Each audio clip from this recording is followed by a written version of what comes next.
શું આપણે આખા બ્રહ્માંડમાં એકલા છીએ?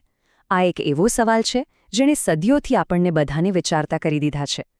ચાલો આજે આ જ મોટા સવાલના જવાબ શોધવાની કોશિશ કરીએ. જરા વિચારો, આપણી આકાશગંગામાં જ અબોજો તારાઓ છે અને આવી તો અબજો આકાશગંગાઓ છે. આટલી બધી જગ્યાએ જીવનની શક્યતા તો હોવી જ જોઈએ. પણ જ્યારે આપણે રાતના આકાશમાં જોઈએ છીએ ત્યારે બસ એકદમ શાંતિ દેખાય છે.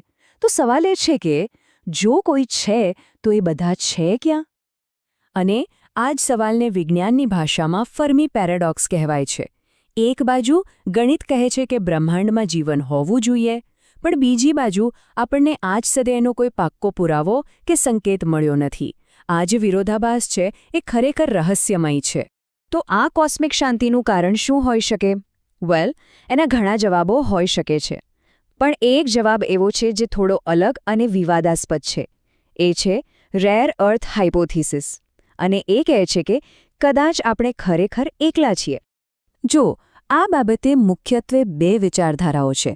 પહેલી છે મધ્યમતાનો સિદ્ધાંત, જે માને છે કે આપણી પૃથ્વી જેવી છે એવું તો બ્રહ્માંડમાં ઘણું બધું છે અને જીવન પણ સામાન્ય હોવું જોઈએ. પણ એની બરાબર સામે છે રેર અર્થ પૂર્વધારણા. એનો દાવો છે કે પૃથ્વી કોઈ સામાન્ય ગ્રહ નથી, પણ એકદમ અસાધારણ છે અને એટલે જ આપણા જેવું જટિલ જીવન પણ અત્યંત દુર્લભ છે. તો રેર અર્થ પૂર્વધારણાનો મૂળ વિચાર એ છે કે આપણે એક પ્રકારની કોસ્મિક લોટરી જીતી છે. આપણા ગ્રહ પર જટિલ જીવનનો વિકાસ એ કોઈ સામાન્ય પ્રક્રિયા નથી, પણ અસંખ્ય નાની મોટી ઘટનાઓનું એવું અસંભવિત પરિણામ છે જે એક જ સમયે એક જ જગ્યાએ થયો. તો એવી રીતે કઈ ઘટનાઓ છે જે પૃથ્વીને આટલી ખાસ બનાવે છે? આ પૂર્વધારણા એક લાંબી ચેકલિસ્ટ રજૂ કરે છે. ચાલો જરા જોઈએ કે જટિલ જીવન માટેની આ રેસિપીમાં કઈ કઈ વસ્તુઓ હોવી જરૂરી છે. સૌથી પહેલી અને જરૂરી વસ્તુ છે લોકેશન. Location location. કોઈ પણ ગ્રહ માટે તેની આકાશગંગામાં યોગ્ય જગ્યાએ હોવું બહુ જરૂરી છે. જો એ કેન્દ્રની બહુ નજીક હોય તો ત્યાંનું રેડિયેશન જીવનને ખતમ કરી નાખે, અને જો બહુ દૂર હોય તો ગ્રહ બનાવવા માટે જરૂરી ભારે તત્વો જ ના હોય. આને કહેવાય ગેલેક્ટિક હેબિટેબલ ઝોન. સારું, હવે આકાશગંગામાં યોગ્ય જગ્યા મળી ગઈ, પણ હવે વાત આવે છે આપણા સૌરમંડળની. અહીં પણ બધું પરફેક્ટ હોવું જોઈએ. એક તો સૂર્ય જેવો સ્થિર તારો જોઈએ. પછી ગ્રહ એની આસપાસ ગોલ્ડીલોક્સ ઝોનમાં હોવો જોઈએ, જ્યાં બહુ ગરમી પણ નહીં અને બહુ ઠંડી પણ નહીં, જેથી પાણી પ્રવાહી રહી શકે. અને હા, ગુરુ જેવો એક મોટો ભાઈ પણ જોઈએ જે બહારથી આવતા એસ્ટેરોઇડ્સથી આપણું રક્ષણ કરે. અને વાત અહીં પૂરી નથી થતી. ગ્રહ પોતે પણ યોગ્ય પ્રકારનો હોવો જોઈએ. એનું કદ એટલું હોવું જોઈએ કે વાતાવરણ જાળવી શકે, પણ એટલું મોટું પણ નહીં કે ગેસનો ઘોડો બની જાય. એના પર પ્લેટ ટેક્ટોનિક્સ જેવી પ્રક્રિયાઓ ચાલતી હોવી જોઈએ જે વાતાવરણને નિયંત્રિત કરે. અને સૌર તોફાનોથી બચવા માટે એક મજબૂત ચુંબકીય કવચ પણ હોવું જોઈએ. આ યાદી ઘણી લાંબી છે. અને પછી આવે છે આપણો ચંદ્ર. આપણી પાસે જે આટલું મોટું ચંદ્ર છે એ બહુ જ અસામાન્ય વાત છે. એ એક બહુ જ દુર્લભ અને મોટી ટક્કરનું પરિણામ છે. એ આપણા ગ્રહની ધરીને સ્થિર રાખે છે, જેના કારણે ઋતુઓ બદલાય છે. અને એની ભરતી ઓટને કારણે જ કદાચ સમુદ્રના કિનારે જીવનની શરૂઆત થઈ હશે. અને છેલ્લો અને સૌથી મહત્વનો મુદ્દો છે સમય. આ બધું થવા માટે સમય જોઈએ, અને એ પણ અબજો વર્ષનો. પૃથ્વી પર સૂક્ષ્મજીવથી માંડીને જટિલ જીવન સુધી પહોંચવામાં લગભગ 4 અબજ વર્ષ લાગ્યા. આટલા લાંબા સમય સુધી કોઈ ગ્રહ પર સ્થિરતા રહે એ પોતે જ એક ચમત્કાર છે. તો આ બધી દલીલો સાંભળીને તો એવું જ લાગે કે રેર અર્થ પૂર્વધારણા સાચી છે. પણ શું આખી વાત આટલી સીધી છે? શું વિજ્ઞાન આ બધા દાવાઓ સાથે સહમત છે?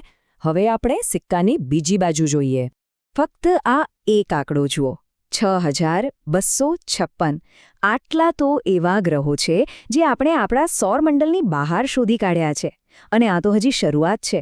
આ એક જ હકીકત એ બતાવે છે કે બ્રહ્માંડમાં ગ્રહો દુર્લભ નથી, પણ એકદમ સામાન્ય છે. રેર અર્થ પૂર્વધારણાનું એક મુખ્ય દાવો એ છે કે જીવન માટે સૂર્ય જેવો જ તારો હોવો જરૂરી છે. ચાલો જોઈએ કે આ દાવામાં કેટલું તથ્ય છે. આ ચાર્ટ બતાવે છે કે સૂર્ય જેવા જી ટાઈપ તારાઓ તો બ્રહ્માંડમાં ફક્ત 8% જ છે, જ્યારે 76% તારાઓ તો એમ ટાઈપના રેડ ડ્વાર્ફ એટલે કે લાલ વામન તારાઓ છે. અને હવે વૈજ્ઞાનિકો માને છે કે જીવન આ નાના, ઠંડા અને વધુ સામાન્ય તારાઓની આસપાસ પણ વિકસી શકે છે. અને પેલી ચેકલિસ્ટનું શું? વેલ, નવી શોધો એને પણ પડકારી રહી છે. કેટલાક મોડલ્સ કહે છે કે ગુરુ કદાચ આપણું રક્ષણ નથી કરતો, પણ ઉલટાનું આપણી તરફ વધુ એસ્ટ્રોઇડ મોકલે છે. પ્લેટ ટેક્ટોનિક્સ જેવી પ્રક્રિયાઓ મંગળ અને યુરોપા પર પણ જોવા મળી છે. અને પૃથ્વી પર જ આપણને એવા જીવો મળ્યા છે જે ઓક્સિજન વગર જીવી શકે છે. તો જે વસ્તુઓને આપણે આવશ્યક માનતા હતા તે કદાચ એટલી જરૂરી છે જ નહીં. ખગોળશાસ્ત્રી ડેવિડ ડાર્લિંગનો આ વિચાર આખી વાતનો સારાંશ આપે છે.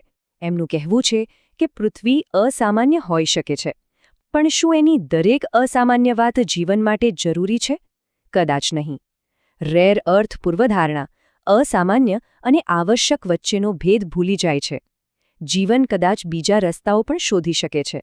તો આટલી બધી દલીલો પછી આપણે ક્યાં પહોંચ્યા? ચાલો આ આખી ચર્ચાનો સાર જોઈએ. રેર અર્થ પૂર્વધારણા એક રીતે એક સમીકરણ જેવી છે. એમાં તમે બધી દુર્લભ ઘટનાઓની સંભાવનાઓનો ગુણાકાર કરતા જાઓ તો છેલ્લે જવાબ લગભગ એક જ આવે છે, અને એ એક એટલે માત્ર આપણે. પણ આ સમીકરણ સાથે સમસ્યા એ છે કે એના કોઈ પણ આંકડા આપણને પાકા ખબર નથી. આ બધા તો ખાલી અંદાજ છે. વિરોધીઓનું કહેવું છે કે આપણે સંભાવનાઓને ઓછી આંકી રહ્યા છીએ અને કદાચ એ સમીકરણમાં કેટલાક ખોટા પરિબળો પણ ઉમેરી દીધા છે. તો અંતે આપણે ફરી એ જ સવાલ પર પાછા આવીએ છીએ. શું પૃથ્વી આ વિશાળ બ્રહ્માંડમાં એક એકલો અટૂલો ચમત્કાર છે? કે પછી આપણે એક એવા કોસ્મિક પરિવારનો ભાગ છીએ જેને આપણે હજુ મળ્યા નથી? સાચો જવાબ તો સમય જ આપશે, પણ આ શોધ પોતે જ વિજ્ઞાનને વધુ રોમાંચક બનાવે છે.